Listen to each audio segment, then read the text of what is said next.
Got it. Oh, these chairs are comfortable. I'm going to take a little nap. I know. Hey, everybody. Can you hear me in the back? Somebody in the back row, wave to me. Give me a thumbs up. Okay, cool. How many people in the room are entrepreneurs? Raise your hand if you're an entrepreneur.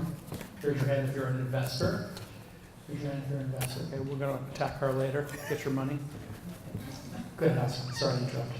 No, that's okay. That makes my job way easier. Well, welcome to Draper University, guys, or Hero City. It's an honor to host Jason here. This is something that I've been trying to put together for about 4 years. He never said no. He always said not yet. And now he's here. So thank you so much for being here. And so Jason has actually written an amazing book called Angel that we kind of got our hands on early. It's an amazing book to read for entrepreneurs because it kind of gives you a very good insight into the mind of an angel. And most of the questions we're going to ask Jason are based off of his experiences and things in the book. But the first thing, because we're at Draper University and we do things a bit differently, is we'll start with a little known fun fact about you. Go ahead. What is it? I don't know. You have to tell me that. I have to come up with it. A little known fun fact. Well, I've owned 5 bulldogs. My daughter, London, is here. Right there. She came to see me tonight. So, a little known fact about me. That's a great question. People know I grew up in Brooklyn. They know about the bulldogs. They know I have 3 wonderful daughters, London, Katerina, and Johanna. And what they may not know about me. Gosh, I have kind of an open book, aren't I? I mean, on Twitter and everything. People know I play poker. Yeah, I think maybe people don't know that I ran 11 marathons and that I'm a 6th-degree black belt in Taekwondo. Oh, wow. Because I don't talk about those things. Because if you talk about being a 6th-degree black belt in Taekwondo, you know what happens? No, what happens? People want to start a fight with a 6th-degree black belt in Taekwondo and see if they can beat them up. And they don't want to do that now? Well, when I was younger, before you get your black belt in Taekwondo for the couple of years before that, if you're practicing, you talk about it. Okay. And then you get the black belt and you realize this is kind of like something you don't need to broadcast because there are a lot of crazy people out there. And literally I've had people who find out say, let's fight. And I say, it's not exactly the idea of practicing martial arts. It's an art. Nobody's interested in fighting, right? So, yeah. Okay, so there's no wonder that's a rare known fact. So. Although I did on Twitter offer to do an MMA fight with a Nazi. He said something just abhorrent, and I told him, anytime, anywhere. And he said, okay. And I said, okay. July 4th, Las Vegas. He backed down. He found out I was a black belt. Oh, okay. But I would have taken complete pleasure in beating up a Nazi. Well, that's good to know. Awesome. Was literally a Nazi. Oh, okay. Yeah. Somebody else punched him, actually, it turned out. I can't remember the kid's name, but he's pretty famous on social media for being a Nazi. Oh. Twitter's a crazy place, isn't it? It is. You asked for a crazy story, I gave it to you. Now I'm like, okay. Oh, that is a crazy story. No, I feel very strongly about that, so I'm like, okay. We're kind of in a weird moment in society because then somebody said, like, how dare you promote violence? And I said, toward a Nazi? It's kind of the quintessential enemy. I mean, Indiana Jones, took particular delight in killing Nazis. Yeah. So I think it's the one place where you're kind of justified.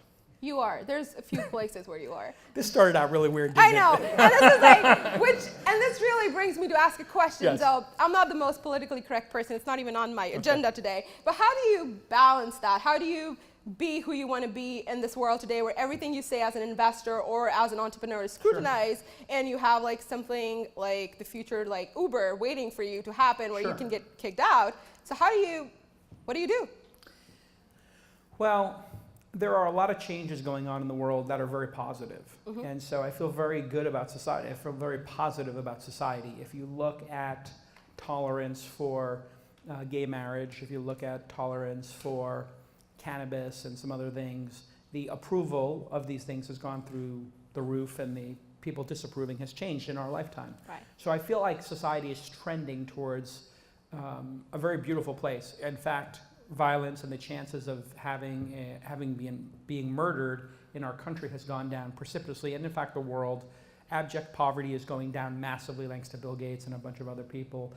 Infant mortality, all of these things are trending in the right direction, but it feels kind of bad because we have a media that obsesses about all the bad things. And then we also have this social media culture where if somebody makes a mistake or says something, in an imperfect way, people really jump on them and try to ruin their lives. And the mob mentality we have today, I don't think is particularly helpful.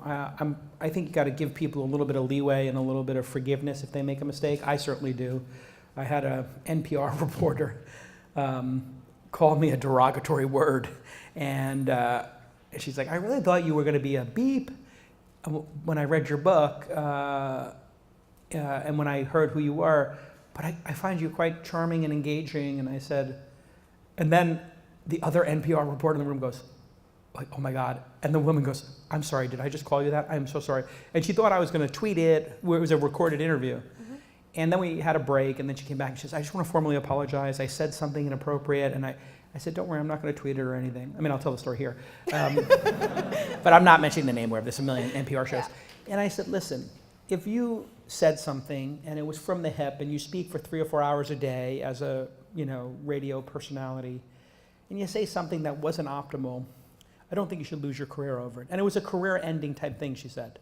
Like, I think actually literally she would have been suspended or fired by NPR. And I said, I don't judge you on that. Let's just delete it from the tape. Let's move on. And we'll all have a beer someday and laugh about it, or have a coffee and laugh about it. It's not the end of the world. You said something that was slightly inappropriate, but let's all move on. That being said, we live in a very specific time where people need to, I think, act with a very high bar as leaders. And there is no room for mistakes. Right. And so I encourage people to act at the highest levels of morality and ethics, and to not do anything inappropriate ever. And if you're looking for a spouse or somebody to date, that would be something best reserved for Tinder or other applications or websites, not the place where you're employed or the place where you're the founder. So, we live in a different time.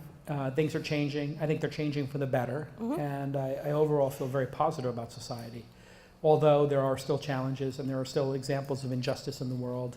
It's really fantastic to see so many more female founders, so many more underrepresented minorities in the industry.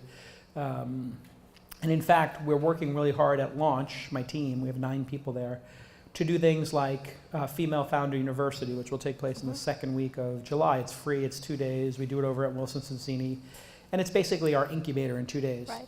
And we decided we wanted to increase the number of female founders that were pitching us and coming to our incubator and that we're investing in. So we said, let's just run an event where we do something for free that is super helpful. And so we try to do these super helpful events, like the founder.university.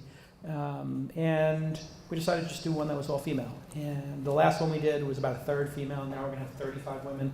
And it just increases our ability to find great people to invest in, right? And so I think I judge people based on their actions and how they deal with bad situations. Bad situations are gonna happen. Unfortunate situations will happen. I think the real judge of leadership is how you respond to them.